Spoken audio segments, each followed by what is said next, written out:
Selamat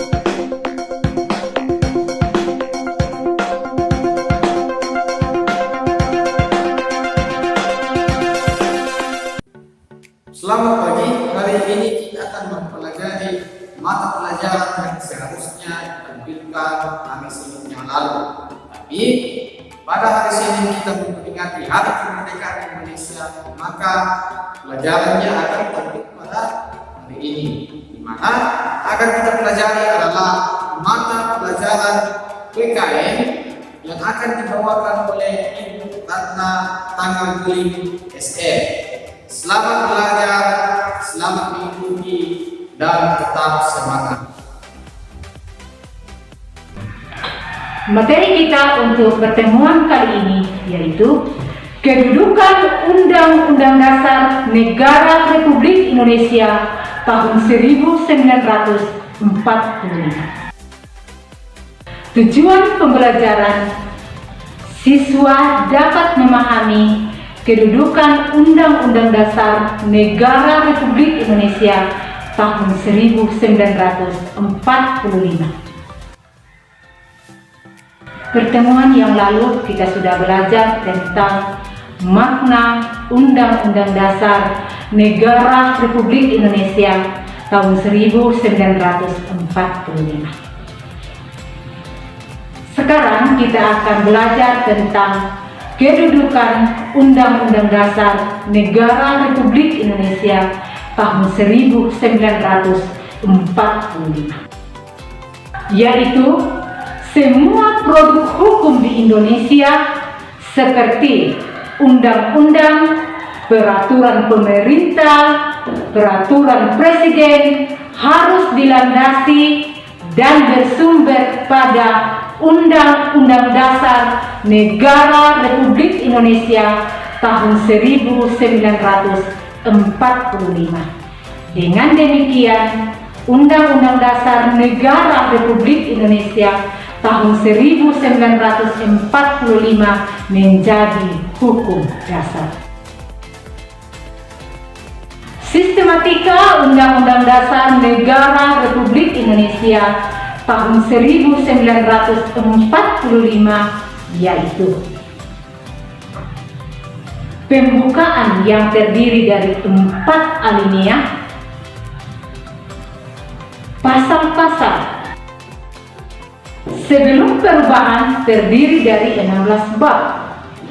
Setelah perubahan terdiri dari 21 bab. Sebelum perubahan terdiri dari 37 pasal.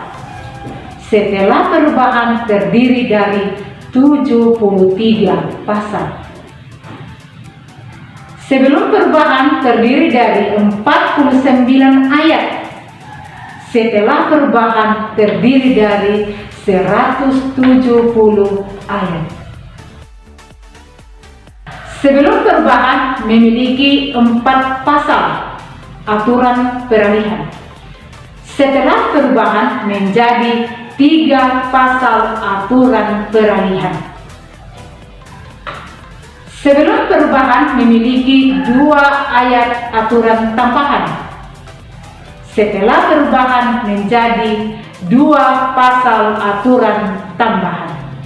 Berikutnya, sifat Undang-Undang Dasar Negara Republik Indonesia tahun 1945, yaitu tertulis, artinya rumusan Undang-Undang Dasar Negara Republik Indonesia tahun 1945 memuat jelas dan menjadi sumber hukum yang mengikat seluruh warga negara Indonesia.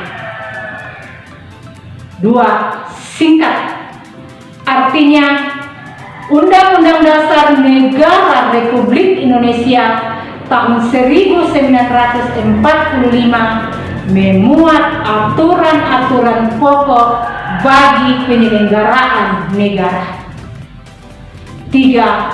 Super, artinya Undang-Undang Dasar Negara Republik Indonesia tahun 1945 disusun dengan isi yang dapat dikembangkan jika diperlukan.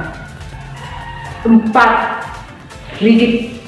Artinya, Undang-Undang Dasar Negara Republik Indonesia tahun 1945 merupakan hukum tertinggi dibandingkan peraturan lainnya dan memerlukan cara khusus dan istimewa untuk merubahnya. Yang berikutnya adalah fungsi Undang-Undang Dasar Negara Republik Indonesia tahun 1945, yaitu sebagai hukum dasar. Artinya, Undang-Undang Dasar Negara Republik Indonesia tahun 1945 merupakan sumber hukum tertulis. Yang berikut, Undang-Undang Dasar Negara Republik Indonesia tahun 1945 berfungsi sebagai alat kontrol, yaitu menjadi pengontrol atas kesesuaian antara norma hukum yang lebih rendah dengan norma hukum yang lebih tinggi. Fungsi yang berikutnya menjadi pengatur tentang cara kekuasaan negara itu disusun, dibagi, dikelola, dan dilaksanakan. Fungsi berikutnya sebagai alat penentu dari hak dan kewajiban seluruh warga negara termasuk para aparat negara. Anak-anak yang baik, kita telah belajar tentang kedudukan Undang-Undang Dasar Negara Republik Indonesia tahun 1945. Untuk lebih mendalami materi kita, Ibu Guru akan memberikan tugas. Silakan membuka aplikasi Classroom pada tugas classwork. Selamat belajar, jaga kesehatan, tetap semangat, dan terima